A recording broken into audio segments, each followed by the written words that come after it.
మన ప్రభువును రక్షకుడైన యేసుక్రీస్తు సర్వశక్తిగల నామంలో లైఫ్ చర్చ్ వైజాగ్ నుండి మీకు శుభములు. అనుదినము ఈ ధ్యానాలను మీరు అనుసరిస్తూ ఆధ్యాత్మికంగా ఎంతగానో పురికొల్పబడుతున్నారని నమ్మి దేవుని ఎంతగానో స్తుతిస్తున్నాను. మాకు కూడా దేవుడు చూపిస్తున్న కృప, ప్రార్థనాపూర్వకంగా ఈ ధ్యానాలను మీ ముందుకు తీసుకొని రావడం. మన విశ్వాస జీవితం అనేది ఒక పందెపు ఒక రేస్ లాంటిది, ఒక పందెం లాంటిది. ఈ పందెంలో మనం పరిగెట్టాలి అని అపోస్తలుడైన పౌలు మాట్లాడుతున్నాడు. హెబ్రీయులకు రాసిన పత్రిక 11వ అధ్యాయంలో విశ్వాస వీరుల జాబితా అంతా చెప్పిన తర్వాత 12వ అధ్యాయం 2వ వచనంలో ఒక భాగాన్ని నేను చదువుతున్నాను. మన ఎదుట ఉంచబడిన పందెములో ఓపికతో పరిగెత్తుదము.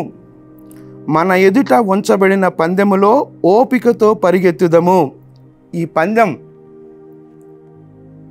ఈ పందెంలో పరిగెత్తే క్రమంలో కావలసినది ఏంటి అని అంటే ఓపిక, పేషెన్సీ అన్నారు. విశ్వాసుల వీరుల జాబితా చెప్పి ఇంత గొప్ప సాక్షి సమూహం మన ముందుండగా యేసు వైపు చూచుచూ, మన గురి ఎవరు అని అంటే యేసు వైపు చూచుచూ మన ముందున్నటువంటి వారు ఏ విధంగా పందెంలో పరిగెత్తారో అలాగే ఓపికతో మనం కూడా పరిగెత్తాలి అంటున్నాడు. ఈ పందెంలో పరిగెత్తే క్రమంలో షార్ట్ కట్స్ లేవు. యేసు వైపు మాత్రమే చూచుచు మన జీవితాల్లో ఏవేవి మనం పొందుకోవాలనుకున్నా ఆ పొందుకునే క్రమంలో ఈ పందెపు పయనంలో యేసు వైపు చూచుచు, నో అదర్ డైరెక్షన్, ఇంకొక డైరెక్షన్లోకి మనం వెళ్ళడానికి వీల్లేదు. కానీ యేసు వైపు చూచుచు ఆ యేసు వైపు చూచే క్రమంలో మనకు కావలసినది ఏంటి అని అంటే ఓపిక. ఈ రోజుల్లో మనకు ఓపిక ఉండట్లేదు. షార్ట్ కట్స్లో త్వరగా ఏదేదో చేసేసుకోవాలనుకుంటాం, త్వరగా చేయాలనుకుంటాం. కానీ విశ్వాస జీవితం ఓవర్ నైట్ లేకపోతే షార్ట్ కట్స్ని వెతుక్కొని త్వరగా జరిగిపోయేది కాదు. దేవుడు ఏదైతే మన జీవితాల్లో అలౌ చేస్తున్నాడో వాటిని ఓపికతో అనుసరిస్తూ యేసు వైపు చూస్తూ ముందుకు కొనసాగినప్పుడే మన విశ్వాస జీవితం యొక్క ఉద్దేశం సఫలమవుతుంది. ఆ మాటను నేను చదువుతున్నాను. 12వ అధ్యాయం హెబ్రీయులకు రాసిన పత్రిక 12వ అధ్యాయం 1-2 వచనాలు నేను చదువుతున్నాను.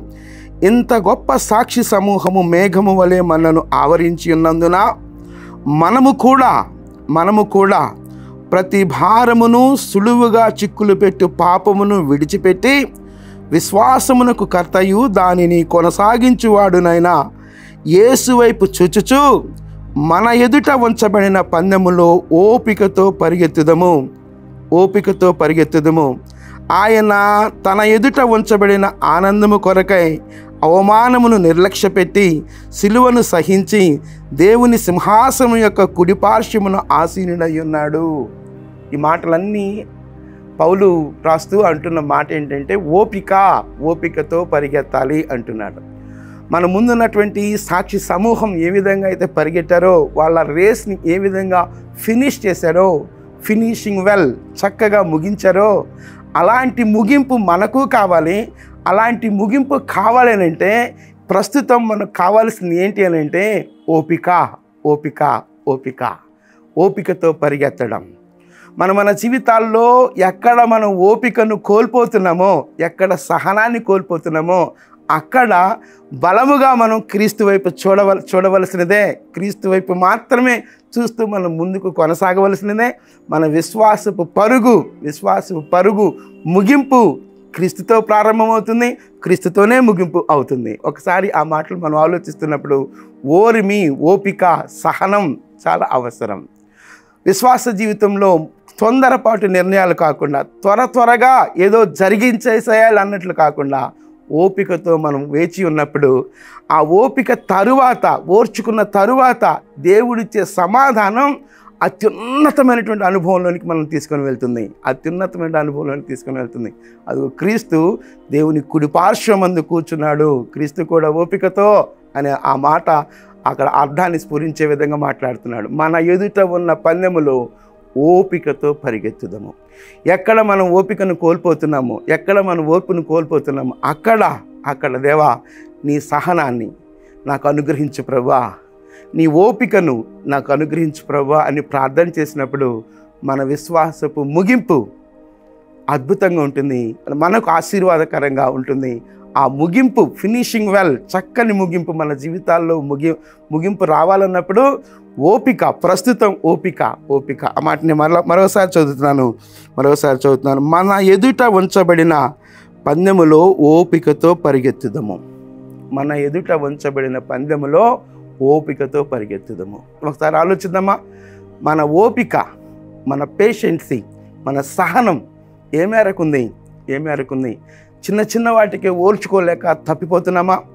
చిన్న వాటికి ఓపికతో కనిపెట్టుకోలేక దేవుని ఉద్దేశాల నుండి బయటికి వెళ్ళిపోతున్నామా? ఒకసారి మనం ఆలోచిద్దాం. దేవుని ఉద్దేశ నెరవేర్పులో మన పరుగు పందెంలో ఓపిక కావాలి. ఓపిక దేవుడు అట్టి ఓపిక మనకు అనుగ్రహించేలాగా ప్రార్థన చేద్దాం. చిన్న ప్రార్థన చేస్తుండగా మీరు ఎక్కడున్నప్పటికీ నాతో కలిసి ఏకీభించాలనేది నా అభ్యర్థన, ప్రార్థన. కృప కలిగిన దేవా, మహోన్నతుడా, జీవము కలిగిన దేవా, మీకు స్తోత్రాలు చెల్లిస్తున్నాం ప్రభువా.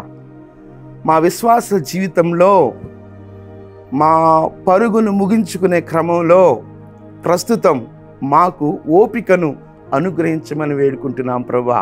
మన ఎదుట ఉంచబడిన పరుగులో, పందెంలో ఓపికతో పరిగెత్తుదమనే మాటను జ్ఞాపం చేసుకుంటున్నాం ప్రభువా.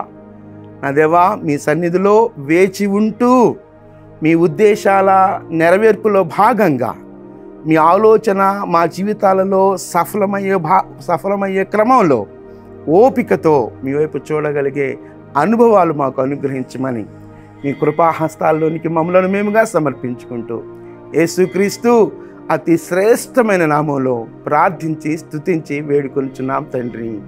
ఆమేన్. ప్రభు కృప నిత్యము మనకు తోడయుండును గాక. ఆమేన్.